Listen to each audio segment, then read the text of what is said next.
Y'all, I'm Ale and I am 22 years old and I am a first year bilingual teacher here in Texas. This video is going to be about kind of the steps that I had to take to be a teacher and what I had to do. This is my first video on this channel and I decided to make this just because there's a lot of things that I didn't know when I was in the process of becoming a teacher in my education. And I did look for videos like kind of trying to find explanations and tips and stuff like that, and I did find a lot of great things, but there was also a lot of things that I haven't found that I think would be very helpful.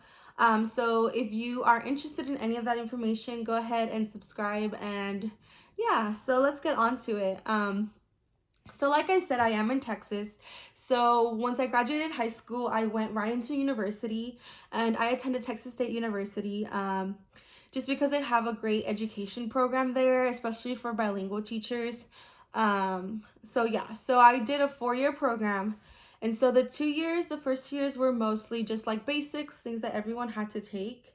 And then the second half, it did go into your education major classes. So, things that I would be useful when it came to education.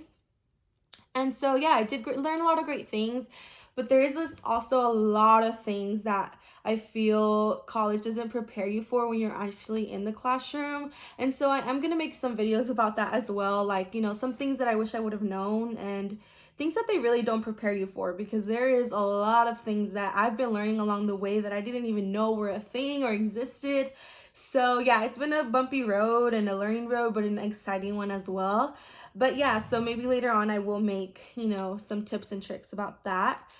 So I did that. So I did the 2 years regular. The first 2 years were about, just the basics that everyone takes. And then the other half where, you focus more on your educational classes. So yeah. And then once I graduated, I did my student teaching and I did it in Hayes.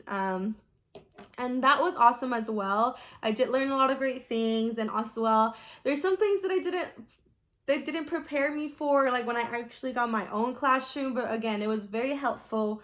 And I will also make another video about student teaching and everything that goes on with that and how you get into it, because as well, again, I didn't know anything like about how student teaching was going to work. And like, I feel like a lot of the times when you're in it, they don't really explain to you. I mean, you can go to your advisor, but if you don't know better, like you're just kind of going with the flow and you don't really know what's going on. So yeah, anyway, so once I graduated, backtrack that. So the last semester of my college experience, I did my student teaching. So it was from January all the way to May, and then I graduated at the end of May. And that student teaching is kind of where you get to go in the classroom, you slowly take over for the teacher, and you become the teacher for about 2 weeks full time. And so anyways, yeah, I'll get into more about student teaching in another video and more into detail about that. So yes, you do your student teaching, and then if you pass your student teaching, which you should, it's not very difficult. I mean, it is work, but it's very doable. And then once you do pass your student teaching, you get your degree. Now, just because you get your degree, this is something I did not know. There's so many exams. Well, there's a couple exams you have to take. I know if you're regular education, there's certain exams, and I believe, and then when you take if you're a bilingual teacher, there's extra exams you have to take. So I know that regular ed teachers have to take an ESL exam, and then we as bilingual teachers have to take 2 other tests that have to deal with bilingual. And these are things like, kid you not, like my freshman to my junior year, I knew nothing about these exams. And no one had mentioned it. I knew nothing about it. And I really wish I did knew about these exams, because I really didn't find out till my senior year. And I had heard things like towards the end of my junior year, but like I just figured there were whatever exams. I really didn't know much about them. And then like senior year came, and then I was like, oh, these are big exams that I have to take, right? And so I didn't really know the extent of these exams, and I waited till the end of my, after student teaching and towards the end of student teaching to take all these. There's 5 in total for being a bilingual teacher, and let me tell you, girl, or guy, it's a lot. It's a lot working on these exams. Like, I could have had time to prep and, you know, study and like take them in time.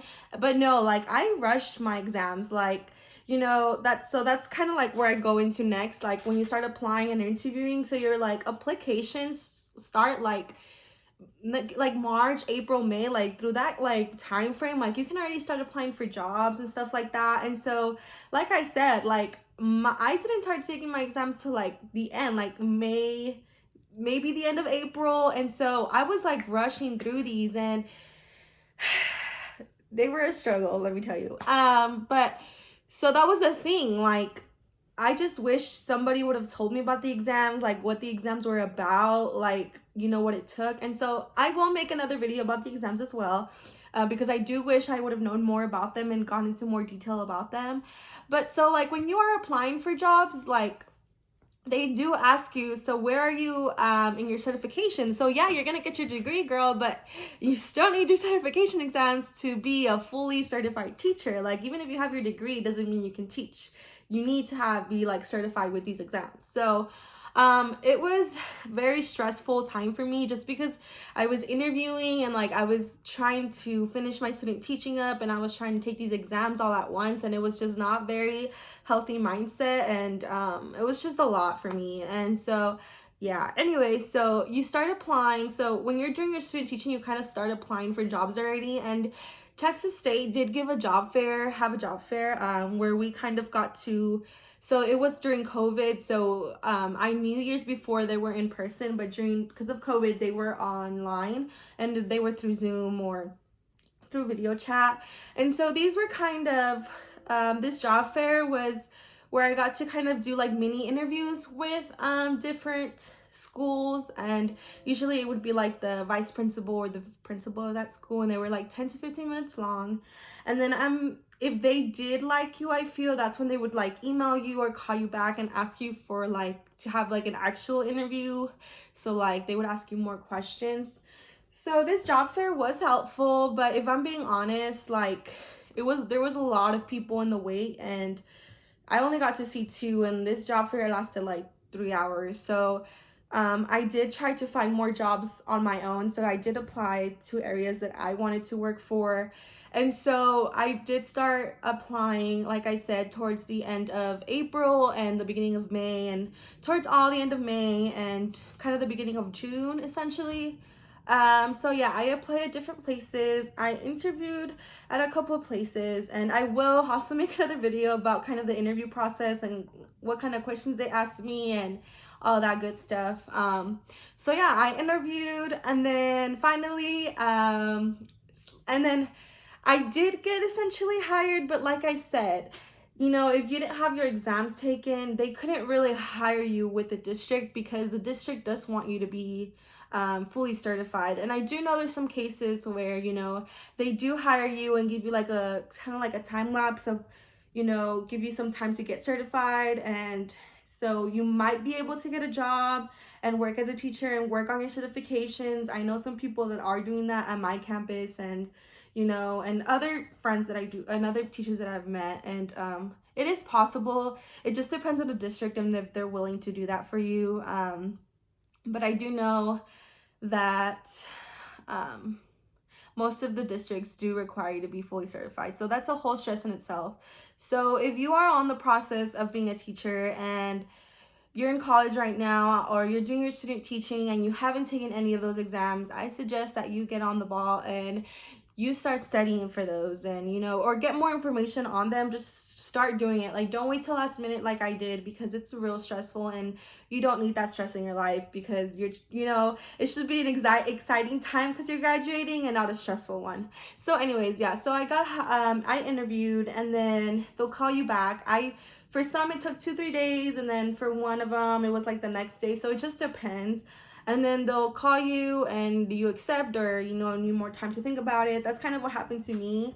But I'll get more into that with the interview stuff. And then yeah, you decide who you want to work for, and really take the time to get to know who you're gonna work for and what they're about, because I know and I have heard stories where, you know, your job environment can make or break whether you love your job or not, or whether you love teaching, because teaching in itself is very hard. And I know, you know, I know a lot of people that take it for granted and think that being a teacher is the easiest and it's the easy route. Girl, let me tell you, it is not an easy job. Like, it is a lot of work and it puts a lot of toll on yourself, but it's also a really rewarding job. Teaching is not for everyone, and don't think it's easy. I'm not saying it's, I think every job, you know, somehow it's hard, you know. Not any job I feel is going to be easy, but yeah, don't think teaching is it's just, oh, it's a quick, and it's not a babysitting job. It really isn't. Like, I I get not furious, that I don't like when people say like teaching is easy, like you're just taking care of kids. No, sir, it is not an easy job. It's very stressful and very, very rewarding. You just have to know how to get through it and how to balance your life, because that's what I am learning about now. And but yeah, if you know that teaching is for you, you do it. Like, it's awesome. But like I said, there's just things that you need to learn and know about. And yeah, so if you're interested in more information about stuff and kind of my journey, go ahead and subscribe. I also have my Instagram where I'm going to be posting kind of like things that I do in my classroom, anything from like activities to resources, especially bilingual ones, because as a bilingual teacher, like when I look for stuff in Spanish, it is so hard to find. It's very scarce. And yeah, it's all the things is you have to make it yourself. There is a lot of like regular English resources, but Spanish ones, like, they're hard to find. So yeah, anyway, if you're interested in like any bilingual stuff or even regular English, because I am in a dual language program, so we do English and Spanish, anything like that, I will be posting on my Instagram, and as well my videos. I'm gonna try to do them. But yeah, so thank you for listening, and yeah, let me know if you're interested in more videos. Bye.